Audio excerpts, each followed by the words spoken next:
এই মুহূর্তে আবহাওয়ার গুরুত্বপূর্ণ খবর। বঙ্গোপসাগরে গভীর নিম্নচাপ ঘূর্ণিঝড় তৈরি হওয়ার সম্ভাবনা কিন্তু প্রবল হচ্ছে। এর পাশাপাশি বাংলার আবহাওয়াতে বেশ কিছুটা পরিবর্তন, সেখানে কি হতে চলেছে আমরা জানবো। আবহাওয়া দপ্তর কিছু খবর দিয়েছে, আলিপুর আবহাওয়া দপ্তর। বাংলার দিকে আবহাওয়া পরিস্থিতি নিয়ে আমরা আলোচনা করব। ইতিমধ্যে বঙ্গোপসাগর এবং সংলগ্ন নিরক্ষীয় ভারত মহাসাগরে কিন্তু শক্তি বৃদ্ধি হচ্ছে। ঘূর্ণাবর্তে থেকে নিম্নচাপ এবারে আস্তে আস্তে সিস্টেমে পরিণত হবে এবং তার প্রভাবে মৎস্যজীবীদের সতর্কতা জারি হতে পারে। এখন অনেকে এই ঘূর্ণিঝড়ের খবর শুনে জিজ্ঞেস করছেন যে এই সময় কি বাংলাতে কোনো বৃষ্টিপাত হবে, কারণ কেউ বলছেন যে ধান রয়েছে, কেউ বলছেন এই চাষ শুরু করেছি। তো এইরকম অনেক কিছু ব্যাপার রয়েছে। তো একটু যদি সঠিকভাবে বলা যায়, তো আমরা প্রতিটা আপডেটে আপনাদের আলোচনা করে জানাচ্ছিলাম। এখন যেটা রয়েছে শুকনো আবহাওয়া থাকবে এবং কুয়াশা কুয়াশা ভাব একটু সকালের দিক করে চলে আসবে দক্ষিণবঙ্গ সহ উত্তরবঙ্গে। কোন কোন জেলাতে সেগুলো আমরা বলে দেবো।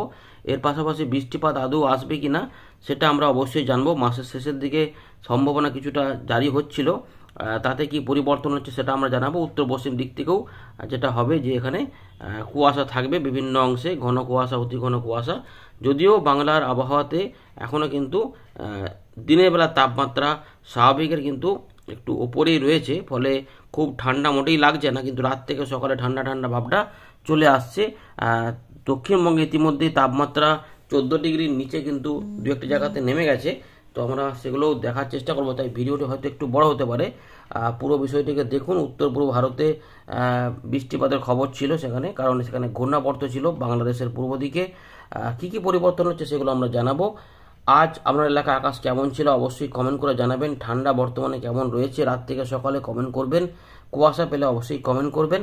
আমরা প্রথমে একবার দেখে নিই আবহাওয়া দপ্তর কী বলছে, তারপর আমরা এখানে ফেরত এসে পুরো বিষয়গুলিকে আলোচনা করব। ঘূর্ণিঝড় আদৌ হবে না নিম্নচাপ হবে। দেখুন বন্ধুরা, ইতিমধ্যে ভারতীয় মৌসুম ভবন যে আপডেট দিয়েছে, এখানে আমরা বঙ্গোপসাগরের বিষয় নিয়ে আলোচনা করব। আপাতত যেটা রয়েছে সেটা তো বলবোই, কিন্তু সিস্টেম কোন দিকে এগোতে চাইছে, মডেলগুলি কি বলছে তাই নিয়ে আবহাওয়া দপ্তর বিশ্লেষণ করেছে। আপাতত যেটা রয়েছে যে নিম্নচাপ দক্ষিণ পূর্ব বঙ্গোপসাগরে, এখানে 23শে নভেম্বর থেকে আর কি এর প্রসেস শুরু হচ্ছে।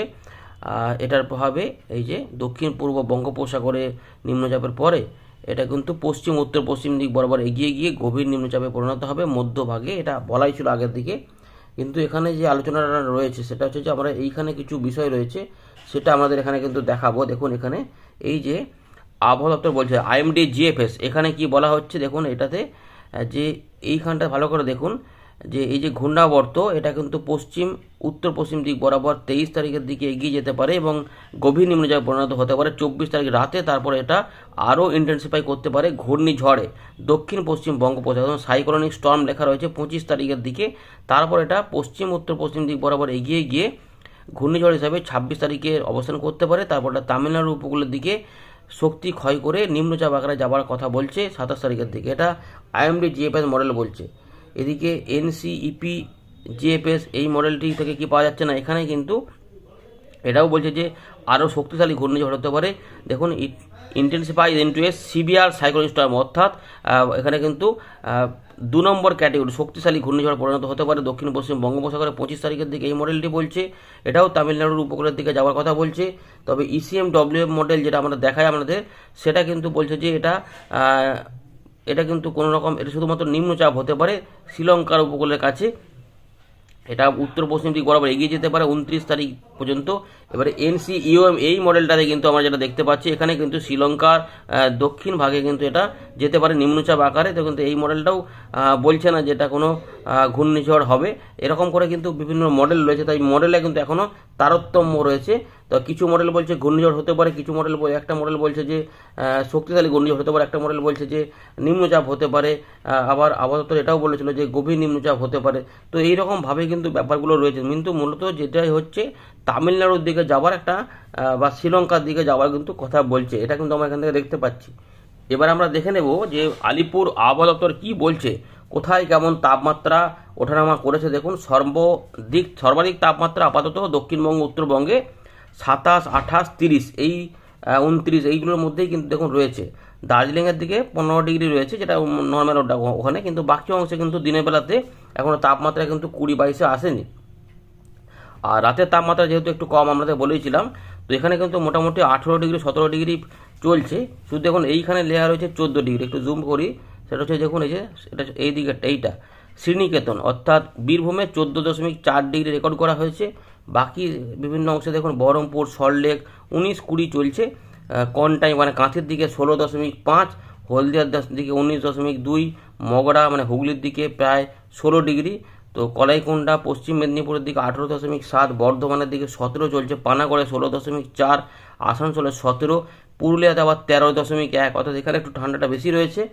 ঝাড়গ্রামের দিকে সেটা রয়েছে 15 ডিগ্রি, কল্যাণী নদিয়ার দিকে 16.5 রয়েছে, বসিরহাট 18.2, মালদার দিকে মানে এটা উত্তরবঙ্গ আর কি 19 ডিগ্রি, দার্জিলিংয়ে 7.6, কোচবিহার 15.6, 15.1, জলপাইগুড়ির দিকে 16.2, আলিপুরদুয়ার এখানে 14, রায়গঞ্জের দিকে 17 ডিগ্রি, কালিম্পংয়ে 12.5, বাগডোগরার দিকে 16.4 এবং বালুরঘাটের দিকে 19 ডিগ্রি রেকর্ড করেছে আলিপুর আবহাওয়া দপ্তর, সেটা আপনাদের জানিয়ে দিলাম। তো এরকমভাবেই রয়েছে। সুতরাং পশ্চিমের দিকে কিছু অংশে তাপমাত্রা কমেছে, কিন্তু পূর্ব দিকে অতটা কমেনি, 17-18 মধ্যেই চলছে। অর্থাৎ দিনের বেলাতে কিন্তু দেখুন ঠান্ডাটা অনেক কম, ফলে দিনের বেলাতে গরম লাগছে। এদিকে উত্তরবঙ্গের জন্য দেখুন আলিপুর আবহাওয়া দপ্তর বলছে কোথাও কোনো সতর্কতা নেই। আর একটা ব্যাপার হচ্ছে হালকা থেকে মাঝারি মানের কুয়াশা থাকবে। সেটা হচ্ছে যে দার্জিলিং, জলপাইগুড়ি, কোচবিহার, উত্তর দিনাজপুর 48 ঘন্টার মধ্যে, তারপর আবার উত্তর দিনাজপুর, তারপরে পরের দিকে এখানে উত্তর দিনাজপুর, দক্ষিণ দিনাজপুর, মালদা, দার্জিলিং এদিকেও কিন্তু চলে আসবে। অর্থাৎ 72 ঘন্টার মধ্যে কুয়াশা কিন্তু উত্তরবঙ্গে থাকবে, কিন্তু বৃষ্টিপাত কোথাও কিছু হবে না উত্তরবঙ্গে 28 তারিখ পর্যন্ত। এবার একটু দেখে নেবো যে দক্ষিণবঙ্গের জন্য কি বলছে, কোথাও কি কোনো বৃষ্টিপাত হবে। কলকাতা, হাওড়া, হুগলি 2, 24 পরগনা 2, মেদিনীপুর এখানে হুগলি, তার পাশাপাশি পূর্ব পশ্চিম মেদিনীপুর তো বললাম, ঝাড়গ্রাম, পুরুলিয়া, বাঁকুড়া, পূর্ব পশ্চিম বর্ধমান, বীরভূম, মুর্শিদাবাদ, নদিয়া কোথাও কিন্তু কোনো বৃষ্টিপাত হবে না, শুকনো আবহাওয়া থাকার কথা বলেছে। এবারে এখানেও কিন্তু কুয়াশা কিন্তু দক্ষিণবঙ্গে থাকবে, মূলত ঘন নয়, হালকা থেকে মাঝারি মানে কুয়াশা একদম সকালের দিকে।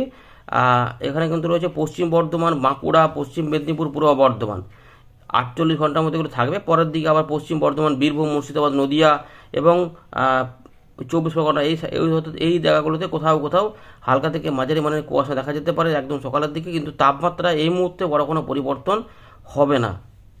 তো বন্ধুরা আমরা চলে এলাম উইন্ডির লাইভ স্ক্রিনে। তো ইতিমধ্যে আমরা দেখতে পাচ্ছি যে দক্ষিণ পূর্ব বঙ্গোপসাগর সংলগ্ন যে ভারত মহাসাগর, সেখানে ইতিমধ্যে ঘূর্ণাবর্ত শক্তি বাড়িয়ে নিম্নচাপে পরিণত হচ্ছে, এবং এটাই কিন্তু বলেছে যে এই জায়গাতে গভীর নিম্নচাপ হতে পারে। তবে বিভিন্ন মডেলে আমরা তারতম্যর খবর পেলাম যে জিএফএস মডেল যেমন বলছে ভারত আইএমডি জিএফএস, এবং এখানে যে জিএফএস আমরা দেখতে পাবো এখানে যেটা ঘূর্ণিঝড়, শক্তিশালী ঘূর্ণিঝড় হতে পারে, কিন্তু ইসিএমডব্লিউ মডেল বলছে যে এখানে এটা নিম্নচাপ আকারে চলে যেতে পারে শ্রীলঙ্কার দিকে। এই সমস্ত ব্যাপারগুলো কিন্তু উঠে আসছে। তো এইগুলোর মধ্যে থেকে আমরা কিভাবে কি পাচ্ছি সেটা আমরা দেখাচ্ছি, তারপর আমরা বৃষ্টিপাত বা তাপমাত্রা নিয়ে আলোচনা করব। তো ইতিমধ্যে আমরা যেটা দেখব, প্রথমে যেটা কোন মডেলটা আছে একবার দেখে নিই, ইসিএমডব্লিউ মডেল। তো ইসিএমডব্লিউ মডেলে কিন্তু যেটা ভারতীয় মৌসুম ভবন বিশ্লেষণ করেছে যে এখানে নিম্নচাপ তৈরি হলেও সেটা কিন্তু কোনো গভীর নিম্নচাপ বা অন্য কিছু হবে না, এটা কিন্তু শ্রীলঙ্কার দিকে কিন্তু যাবে, এটা কিন্তু বলেছে। দেখুন শ্রীলঙ্কার দিকে যাবার কথা বলেছে, তো শ্রীলঙ্কার দিকে কিন্তু যাচ্ছে। এখানে কিন্তু খুব একটা শক্তিশালী পাওয়া যাচ্ছে না। শ্রীলঙ্কা, তামিলনাড়ু এই পুরো এলাকা জুড়ে একটা ঘূর্ণাবর্তের মতো দেখা যাচ্ছে, নিম্নচাপ মতো সেরকমই কিন্তু বলছে এটা। অর্থাৎ এইটাও বলেছে আবহাওয়া দপ্তর। এর পাশাপাশি এগুলোতে হয়তো কিছুটা ঝোড়ো হাওয়া এগুলো থাকতে পারে। আর যদি আমরা দেখি যে জিএফএস মডেল কী পাচ্ছে, দেখুন জিএফএস মডেল যেটা হবে এইটা বলেছে যে ঘূর্ণিঝড়ে রূপান্তরিত হয়ে যেতে পারে। তো এটাও আমরা দেখে নিচ্ছি। তো এই যে নিম্নচাপ তৈরি হচ্ছে, এই নিম্নচাপ 24 তারিখ 25 তারিখের মধ্যে শক্তি বৃদ্ধি করে গভীর নিম্নচাপ 25 তারিখের দিকে এটা মনে হচ্ছে যেন শক্তি বৃদ্ধি করতে পারে, দক্ষিণ পশ্চিম বঙ্গোপসাগরে এটা পৌঁছে যাচ্ছে। এবং আপাতত বলেছে যে যেই মডেলে কমন যেটা হচ্ছে সেটা হচ্ছে যে এটা তামিলনাড়ুর দিকে যাবে। এখানে 26 তারিখের দিকে কিন্তু শক্তি বৃদ্ধি হচ্ছে। আমরা যদি গতিবেগ দেখি দেখুন এখানে কিন্তু এই জায়গাটা অবস্থান করছে, 26 তারিখ পার হচ্ছে, আরও শক্তি মনে হচ্ছে একটু বৃদ্ধি হচ্ছে। এইটা এইভাবে কিন্তু দেখুন অবস্থান করছে। এটা আবার কোন দিকে যাবে দেখার বিষয় রয়েছে। উপর দিকে ওঠার চেষ্টা করছে, ঘুরে ঘুরে কোন দিকে যাচ্ছে দেখুন। এটা আবার একটু পরিবর্তন হয়েছে, এটা আবার আগের থেকে পরিবর্তন। জিএফএস মডেলে কিন্তু পরিবর্তন, তামিলনাড়ু ছেড়ে এটা অন্ধ্রপ্রদেশের দিকে এগোচ্ছে আস্তে আস্তে। এটা অন্ধ্রপ্রদেশের দিকে যাচ্ছে এবং অন্ধ্রপ্রদেশ আস্তে আস্তে কিন্তু পরিবর্তন, ঘূর্ণিঝড়ের একটা পরিবর্তন পাওয়া যাচ্ছে। তো এই জায়গা থেকে আবার এই জায়গা উঠে যাচ্ছে, বুঝতে পারছেন তো। এরকম একটা মডেল, এই মডেলটাতে আবার নতুন করে পরিবর্তন পাওয়া গেছে। এটা জিএফ এসেই তো ছিল, আবার চেক করে, হ্যাঁ জিএফ, দেখুন জিএফ এর মডেলটাই রয়েছে। তামিলনাড়ু ছাড়িয়ে এটা এখানে কাকিনাড়া এই দিকটাতে বলছে চলে আসতে পারে, তখন আছড়ে পড়ার সময় নিম্নচাপ হয়ে যেতে পারে। এটাতে তাহলে বৃষ্টিপাত যদি হয় কি হবে, আমাদের দিকে বৃষ্টিপাত হবে।